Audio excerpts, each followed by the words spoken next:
Informasi lain, Saudara, pra-peradilan keempat Roy Suryo tentang pencekalan dirinya ditunda karena dua pihak dari turut termohon tidak hadir. Tertundanya sidang pra-peradilan jilid keempat ini muncul dugaan Roy Suryo berupaya hindari sidang pokok perkara kasus fitnah ijazah. Bolak-balik. Siapa Jack itu? Wajahnya perhatikan dengan cermat. Ini Jack. Selesai dan ditutup. Terima kasih yang mulia.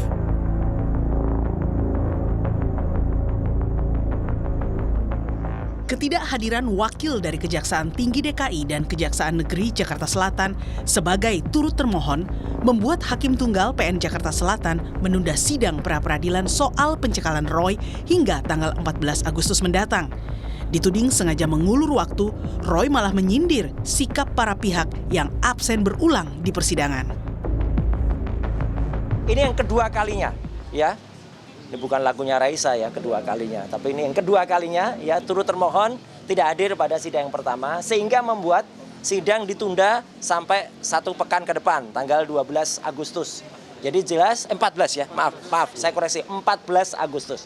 Kami tidak menunda-nunda, tapi penundaan ini akibat mereka. Jadi kalau kemarin, ya, gitu, Hakim Tunggal itu yang memunculkan joker, ya. Nah, jadi hari ini justru saya bilang kemarin harusnya ada Jack yang muncul. Nah, hari ini Jack.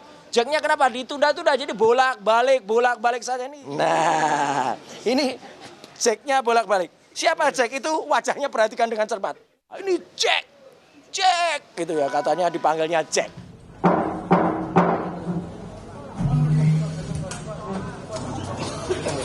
Hakim memainkan joker, itu yang tidak kita ada. Sehari sebelumnya, Hakim Tunggal Pengadilan Negeri Jakarta Selatan memutuskan permohonan pra-peradilan Roy Suryo soal ganti rugi tidak dapat diterima. Hakim menilai peraturan pemerintah mengenai pembayaran ganti rugi dilakukan oleh menteri yang menyelenggarakan urusan pemerintahan di bidang keuangan, yakni Menteri Keuangan. Roy pun merespons dengan mengajukan lagi pra-peradilan kelima untuk menghadirkan pihak dari Menteri Keuangan. Karena Kementerian Keuangan itu harus diikutkan dalam pihak, maka tadi putusan Hakim Tunggal dari Pak Ike Tudarmawan adalah bukan ditolak, sekali lagi. Jangan ada media menulis ditolak. Tidak ditolak, tetapi belum diterima karena kurang pihak. Saya langsung putuskan untuk kemudian kita maju dan kemudian kita ajukan kembali. Entah itu menjadi pra-peradilan yang ke-5 atau pra-peradilan berikutnya, ya tunggu saja tanggal mainnya. Menempuh jalur pra-peradilan hingga lebih dari 3 kali, sudah dinyatakan Roy usai memenangkan pra-peradilan pertamanya.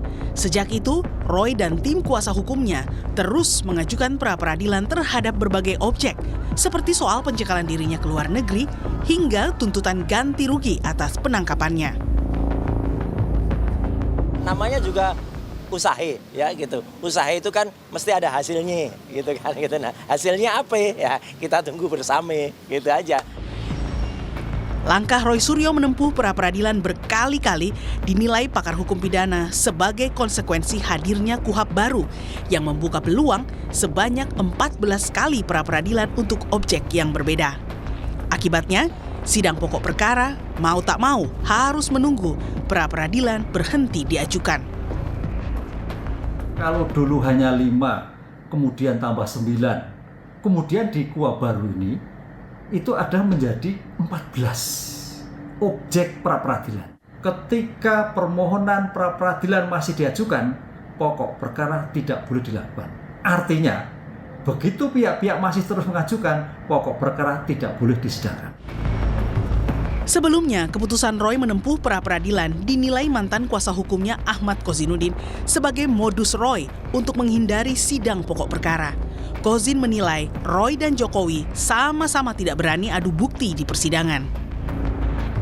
Seolah-olah ingin saling membuktikan, tapi keduanya sebenarnya pengecut, keduanya sebenarnya takut.